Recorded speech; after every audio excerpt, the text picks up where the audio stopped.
1979, I was in Florida, and I went to visit the offices of Hank Kaplan, the very famous in boxing circles, boxing collector.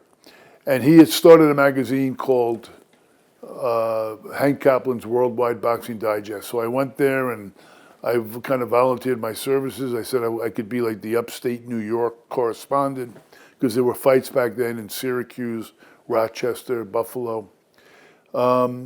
He wound up contacting me a few weeks later, and Rocky Fratto, who was a junior middleweight from Geneva, New York, he was fighting at the an arena in Rochester. I think it was the Rochester Dome Arena, and he was fighting Steve, the fighting school teacher, Michelera.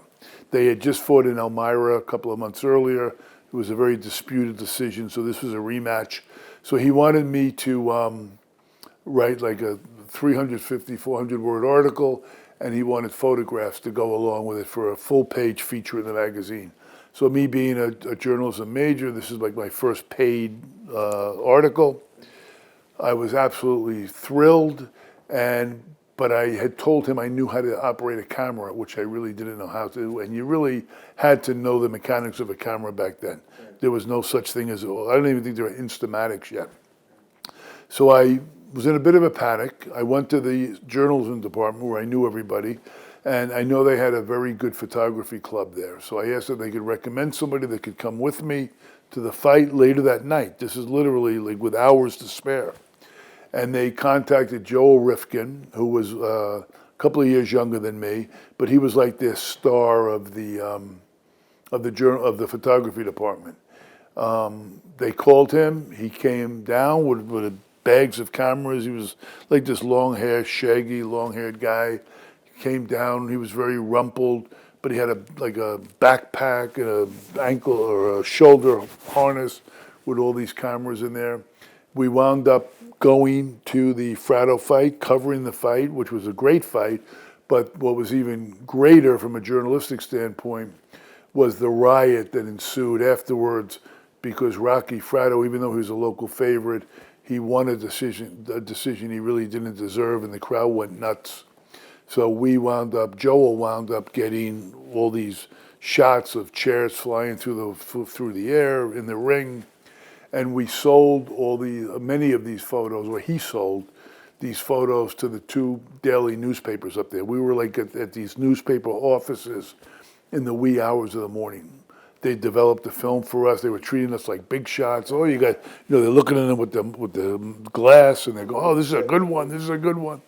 So it was a really big deal.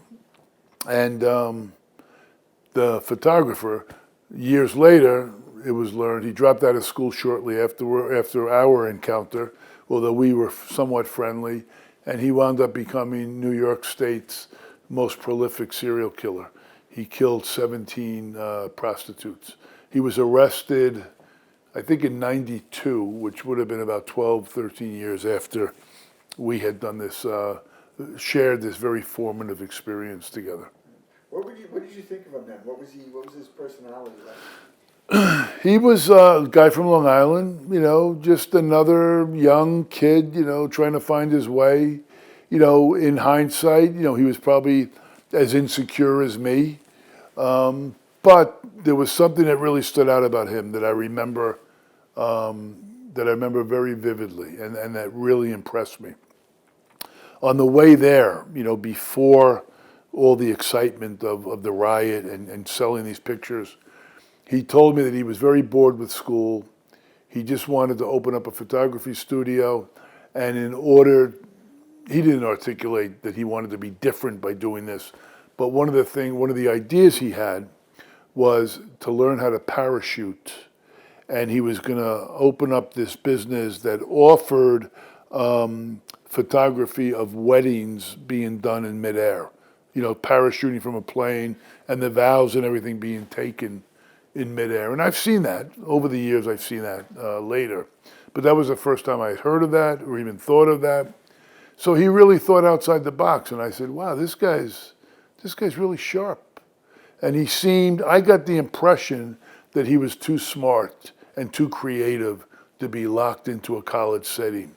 So when he dropped out and I lost touch with him, and my journalistic dreams didn't pan out, and I wound up joining the police department, feeling like a civil service sellout, I always kind of assumed that he was out there shooting for National Geographic or Life magazine or some of these big magazines, when in reality he was euphemistically living in his mother's basement, failing at every endeavor he tried, being a gardener, working in a liquor store, and winds up, becoming this mad dog killer.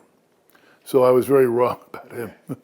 And you interviewed him many years later, right? You did a prison interview with him. Just talk about that, seeing him. Yeah, when he first got arrested in the early '90s, I wanted to know more. I was really curious about how he wound up the way he did. But I was very wary, being an active cop, of inserting myself in any way in such a major investigation. So I just kind of minded my own business. But years later, after he had been convicted and was up in Attica serving, over 200-year sentence, I saw him interviewed by Geraldo Rivera. And Geraldo asked him if he had any remorse for the people he killed. And the reason he asked him that question is Joel had this 23-page handwritten manifesto called the Aloha House. And I believe Aloha means sanctuary in Hebrew, and Joel was Jewish. And the Aloha House was offered warnings of how unsuspecting females, especially prostitutes, and people that could be prey to predators like Joel, how they could protect themselves from people like him. So this was going to be his give back to the world. And so, it sounded reasonable. I was very interested in his description of that. And then Geraldo said, "Do you feel bad for any of the women that you killed?" And this is what really grabbed me from a journalistic standpoint, because by this time I had done some writing, so I had, wet my beak in the journalistic field. Joel said, "No, I want to feel remorse. I want to feel bad for what I did, but I can't, and I don't know why." And rather than pounce on that from a journalistic perspective, Geraldo said, if I remember correctly, "I'd like to leap over this table and choke the life out of you just the way you did those innocent women." So I felt like he lost this tremendous opportunity to get into this guy's head. And I think the very next day I wrote to Joel in Attica and told him, who I was and hoped he remembered me. And I would love to ask more questions. I did tell him I was an active cop, but I was writing to him solely as a journalist, and anything he told me, would not be judged. I didn't hear from him initially, but I wrote him another letter maybe 3 weeks later, and I got an immediate response, and he agreed to meet, and agreed to a magazine article, and that magazine article led to another magazine article, which led to a book that was published in 2001, called "From the Mouth of the Monster: The Joel Rifkin Story." Did you remember the Rocky Fratto fight? Oh, absolutely, yeah.